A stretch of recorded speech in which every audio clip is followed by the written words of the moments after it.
Hola, bienvenidos nuevamente. En esta ocasión abordaremos el tema 3.1 relacionado al cambio climático, en la cual describiremos principalmente lo que es el fenómeno del efecto invernadero. Bien, vamos a comenzar. Vamos a interpretar esta imagen para poder más o menos entender lo que es el fenómeno del efecto invernadero. Este esquema es bastante interesante. ¿Por qué? Porque nos muestra realmente cómo es el flujo de energía en todo lo que conlleva nuestro sistema planetario a partir de que el Sol emite esta gran cantidad de energía que va a incidir en él. Y vamos a ir viendo cada uno de estos puntos. Y vamos a ver, ¿no? El punto número uno se refiere a la radiación solar recibida. Esta cantidad de radiación solar obviamente va a incidir en las partes altas de la atmósfera y a esto esta gran cantidad de energía, pues una parte de ella va a ser reflejada nuevamente al espacio, que es lo que es el punto número dos. ¿Por qué se refleja al espacio? Porque obviamente hay una propiedad que tiene el planeta, o bien todas las superficies, que se llama albedo. El albedo se define como la fracción o la cantidad de energía que incide sobre una superficie que es reflejada nuevamente al espacio exterior, ¿no? O al espacio. En este sentido, acá el punto número 2 nos dice un 30% reflejada por la atmósfera y la superficie terrestre. Es decir, del 100%, el 30% reflejado nuevamente al espacio exterior por solamente el albedo planetario. ¿Quiénes influyen en este albedo planetario? Obviamente la atmósfera, bueno, por decir así, las nubes, los aerosoles que están presentes en la atmósfera y la superficie terrestre a partir de los diferentes tipos de suelo que existen en ella, ¿no? Bien, entonces un 30% es reflejado nuevamente el espacio y quiere decir que un 70% entonces queda o es absorbido por este sistema planetario. Dentro de este 70%, un 19% es absorbido por las nubes y otros componentes atmosféricos, es decir, ahí se queda, no es absorbida por la atmósfera. Mientras que el 51%, el restante, es absorbida por la superficie terrestre y la calienta. Cuando la superficie se calienta, almacena esta energía como tal, la calienta y entonces libera esa energía en forma de radiación infrarroja. Y esto ya da el punto número 5. La superficie caliente emite radiación infrarroja. Esta radiación infrarroja, a final de cuentas, tendría que ser liberada nuevamente al espacio exterior. Sin embargo, parte de esta radiación es absorbida por los gases de efecto invernadero y se emite nuevamente hacia la superficie. Sí, otra parte pues es liberada. Entonces, en ese sentido, es aquí donde nosotros podemos ver la importancia de la atmósfera.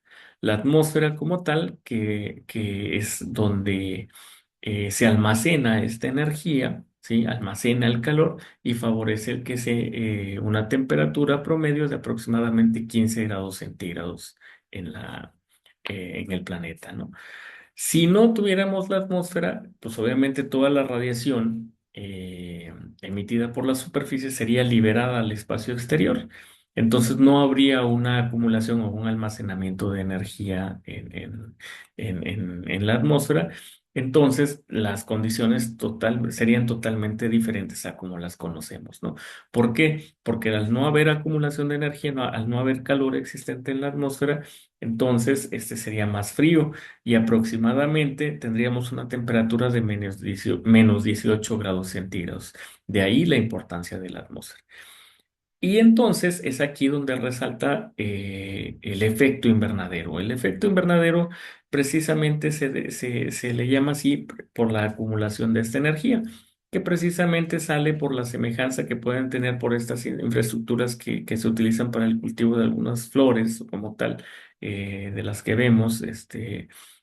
Precisamente hay se cosechan también algunos frutos en invernaderos como tal, de los que vemos en el campo precisamente porque permiten almacenar el calor o bien retener el calor y que se desarrollen algunas condiciones que son aptas para el cultivo. En este caso, la atmósfera estaría jugando este papel muy importante como invernadero para atrapar ese calor y favorecer el desarrollo de estas condiciones que son favorables para la vida. Aunque algunos autores, en lugar de llamarle efecto invernadero, le llaman efecto atmósfera, ¿no? A final de cuentas se trata de retener esa energía. Entonces, en este sentido, la composición natural de la atmósfera, los gases que están dentro de ella, algunos de estos son gases de efecto invernadero, pues retienen este calor. Dentro de estos gases de efecto invernadero, pues encontramos el metano, encontramos el óxido nitroso y encontramos el dióxido de carbono. Estos gases de efecto invernadero, actualmente, el problema principal es que se emiten en grandes cantidades y en consecuencia están en grandes concentraciones en la atmósfera. Al estar en grandes concentraciones, ¿qué es lo que ocasiona? Que una mayor cantidad de energía quede retenida en la atmósfera y por consecuencia pues, hay un incremento de esta temperatura como tal, ¿no? Pero, ¿de dónde provienen estos gases de efecto invernadero? Principalmente son de las actividades humanas, resaltando la quema de combustibles fósiles por el sector transporte como tal, o bien en la preparación de alimentos a partir de la quema de gas LP, aunque también hay otras fuentes como las industrias, ¿no? Que emiten grandes concentraciones de gases de efecto invernadero, principalmente el CO2. Sin embargo, estas son algunas de las fuentes, ¿no? Hay otras, a partir de la descomposición de los residuos orgánicos, también se emiten grandes cantidades de metano, ¿no? A partir también de las actividades relacionadas a la agricultura por la aplicación de fertilizantes, emiten cantidades de óxido nitroso, pero también a partir de las actividades relacionadas a la ganadería, precisamente las vacas emiten grandes cantidades de metano a partir de la fermentación entérica, por la digestión de los alimentos, ¿no? También por el manejo del estiércol, en el que se emiten grandes cantidades de metano por la descomposición anaeróbica de estos, ¿no?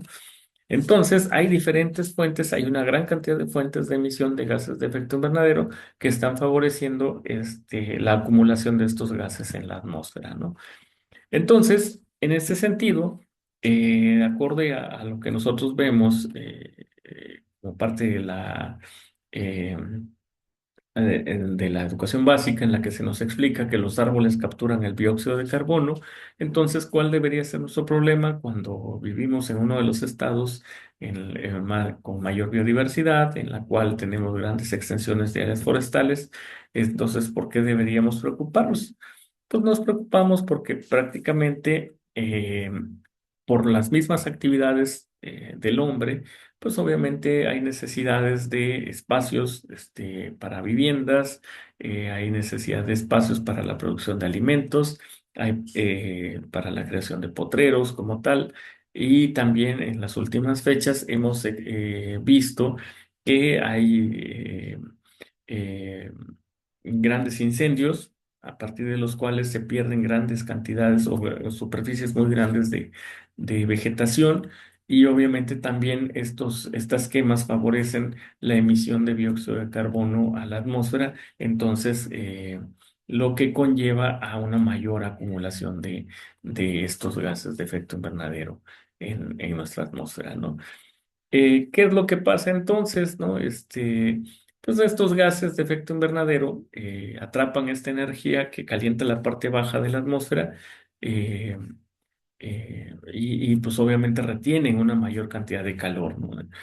La lámina nos indica, bueno, qué son los gases de efecto invernadero. Hemos estado hablando de estos gases de efecto invernadero, pero ¿qué son gases de efecto invernadero? Pues podemos definirlo como aquellos que son capaces de atrapar la radiación infrarroja que escapa de la superficie de la Tierra hacia el espacio y la transfiere en forma de calor al resto de los gases que conforman la atmósfera.